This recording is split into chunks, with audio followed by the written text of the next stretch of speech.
When we came back from our honeymoon, we were ready to start a family. We both knew that, we both wanted to have children, didn't know what would come, what God would give us, but we tried immediately after our honeymoon and got pregnant really easily with Jack.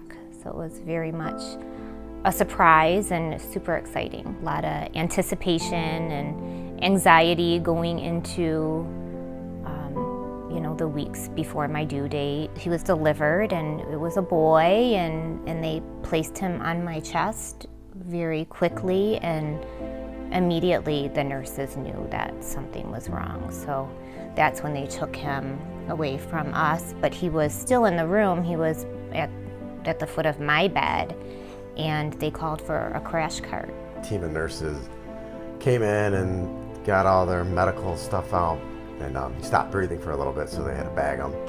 And so it brought me down to my knees, because that's not what I was expecting. And just got down on my knees and prayed to God that everything was going to be okay. He was immediately placed in the NICU, and they said they had him stabilized, and they would come back into the room and give us updates on him. We went into the NICU that evening. They said, you can hold him. That would have been the first time that we were actually allowed to hold him, and it was just Charlie and I.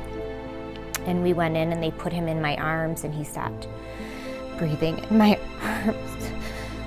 When they did come back and tell us that it was a brain bleed, I do remember one of the NICU nurses breathing a sigh of relief, and I was like, okay, so that's better than a tumor.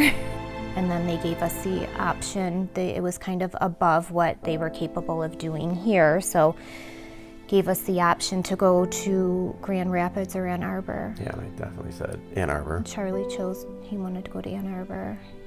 Walking into the room, this tiny little baby with tubes and all kinds of wires and things all over him. I was so scared, not knowing the outcome, what was going to happen. So, but being a dad for the first time, it was just amazing. Having his heart next to my heart and just holding him was, just amazing. At one point, someone from the Ronald McDonald house came to talk to us and give us our options.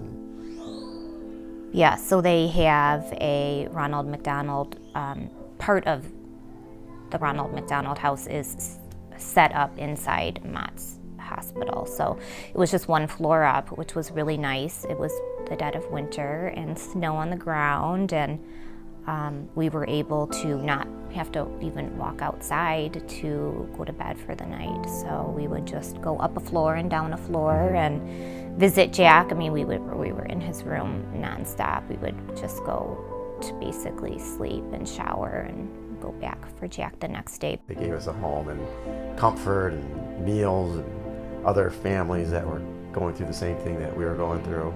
Mm-hmm. So it was amazing to us. I really had no idea that they would house families to be close to their children that are sick. I was explaining that to Jack in the car on the way home from school today.